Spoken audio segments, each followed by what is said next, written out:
कभी इंसान नहीं, बात मैसेज कर पे रहा कर हूँ। ही देता ना, आई लव यू जान, तुम ही हाँ, सब हाँ, कुछ हो। बिल्कुल। क्रश कौन है? वैसे मुझे पता है कौन है क्रश, लेकिन बता दे। बस इतना कहना चाहता हूँ कि मैं तुमसे बहुत प्यार करता हूँ। क्या तुम मुझसे शादी करोगी? तू प्यार है किसी और का, तुझे चाहता कोई और है। You're a very nice person, and I love you so much.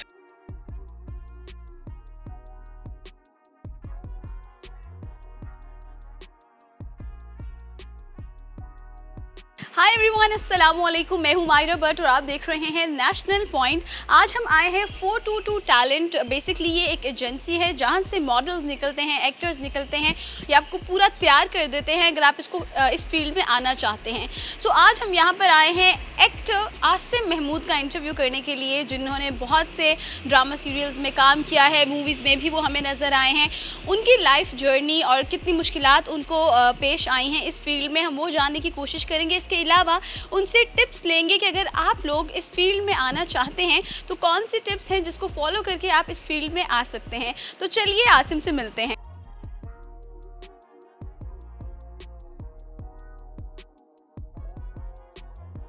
हाय आसिम, अस्सलाम वालेकुम। वालेकुम अस्सलाम, कैसी हैं आप?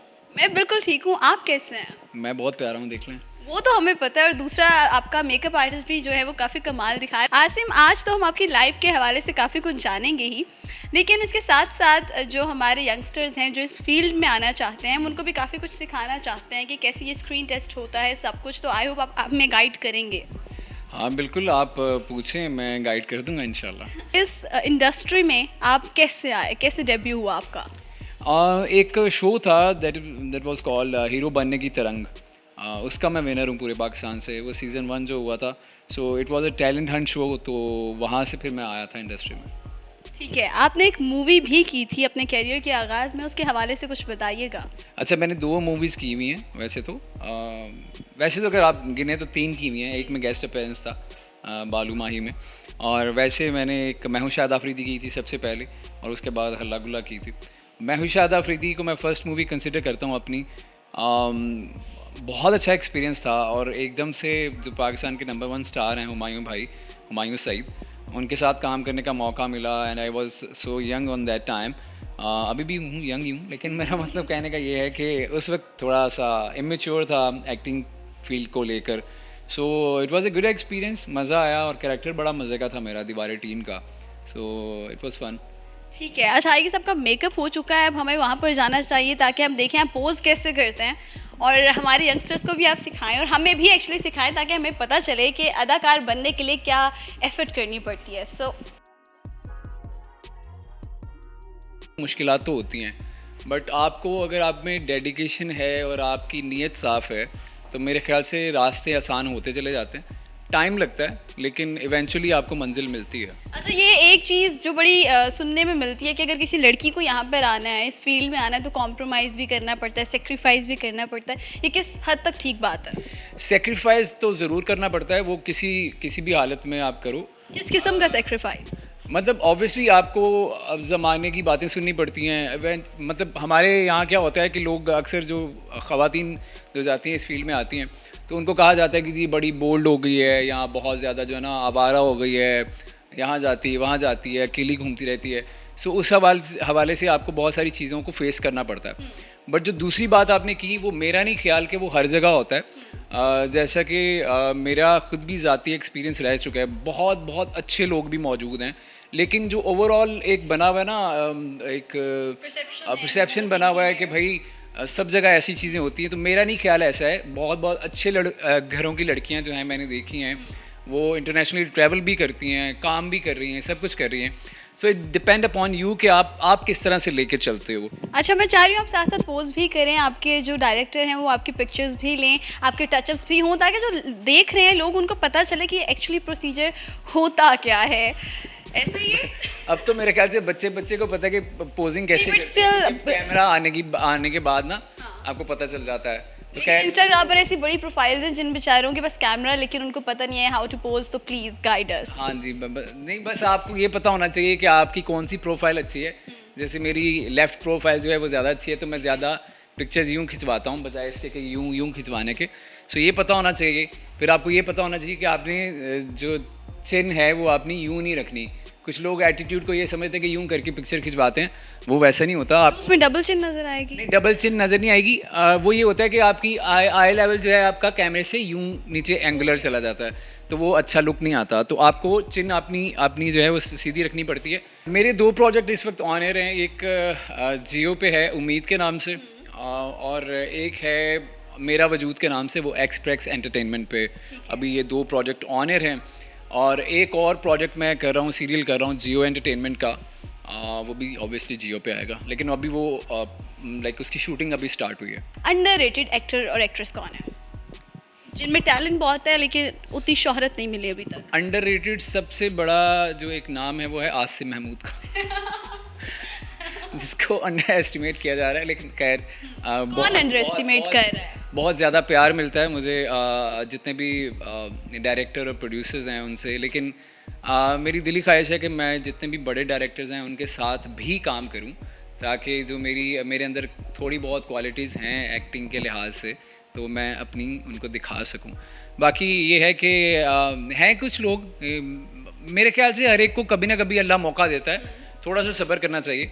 तो जैसे मैं कर रहा हूँ, तो आई होप कि इंशाल्लाह हमारा भी वक्त आएगा, मौका मिलने की देर होती है।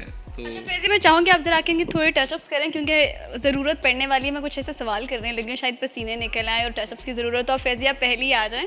यस, अगर आपकी कभी कोई पिक्चर या स्क्रीनशॉट्स वायरल हो जाते हैं तो आप कैसे हैंडल करेंगे? आजकल तो बड़ा आम है। हाँ, मैं कैसे हैंडल करूँगा?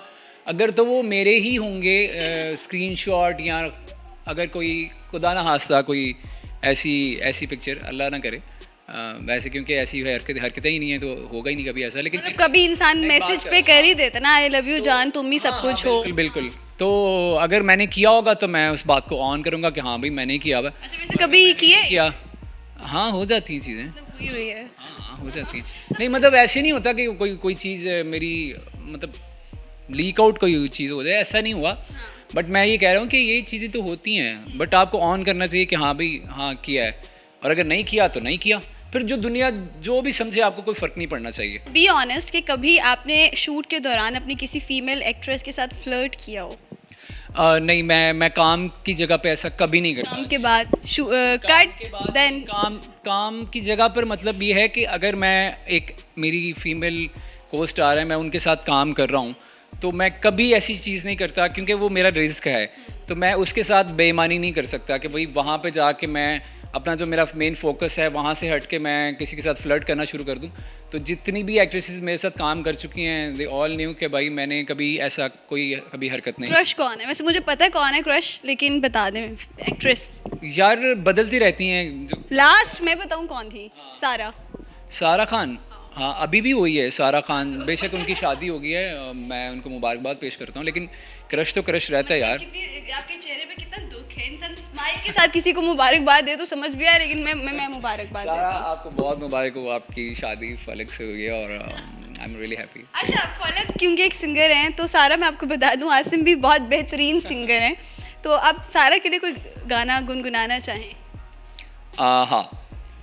तू प्यार है किसी और का, तुझे चाहता कोई और है, तू पसंद है किसी और की, तुझे मांगता कोई और है। बस दिल से निकला है ये पता चला। नहीं, वो परफेक्ट उस पे जा रहा था, तो मैंने कहा यही वाला गाना। अच्छा आसिम, मुझे पता बड़ा मुश्किल है इसको इमेजिन करना, लेकिन समझे मैं सारा हूँ और आपको मुझे प्रपोज करना, तो आप कैसे करेंगे? उसके लिए मैं पैसे लेता हूँ प्रपोज करने के लिए पैसे लेते हैं? एक्ट करने के लिए। बट मैं तो बड़ी अच्छी दोस्त हूँ मेरे ख्याल से। मतलब आप अपने आप को सारा बता रही है ना, तो सारा को मैं रियल लाइफ में तो प्रपोज नहीं कर सकता। चले कोई ऐसी लड़की हूँ जिसको आप बहुत पसंद करते हैं और आपको प्रपोज करना है, आप कैसे प्रपोज करेंगे? अगर आपको मेरे साथ मुश्किल हो रही है, मैं फैज़ी को बुला सकती हूँ। हाँ, please Faizi come, please Faizi come. Faizi, जब से मैंने तुम्हें देखा है ना, पता नहीं मेरे दिल में मैंने ऑप्शन दी थी अपनी भी, बट आपकी अपनी मर्जी थी. You're a very nice person and I love you so much. I love you too. And that's it. देखो मायरा, मैं यहाँ वहाँ की बात नहीं करूँगा, सीधी सी बात करूँगा। This is so difficult. अरे एक्ट तो मैं कर रहा हूँ। हाँ तो करो, मैं उधर ही देखूंगी आज से। आपने बस चुप रहने की एक्टिंग करनी है, वो भी नहीं हो रही आपसे। Okay, चलें, हाँ let's do this. चलो दोबारा क्यों जी। देखो मायरा, मैं यहाँ वहाँ की बात नहीं करूँगा, बस इतना कहना चाहता हूँ कि मैं तुमसे बहुत प्यार करता हूँ। क्या तुम मुझसे शादी करोगी? Cut. शुक्र है ना। जी, इस वक्त मेरे साथ सर सैयद मुराद हैदर काज़मी मौजूद हैं, जो कि 422 टैलेंट के ऑनर हैं। इनसे बात करते हैं। अस्सलाम वालेकुम सर। सर मुझे ये बताइएगा कि लड़के लड़कियां हैं जो इस फील्ड में आना चाहते हैं, तो क्या एक प्रोसीजर होता है, वो कैसे आ सकते हैं?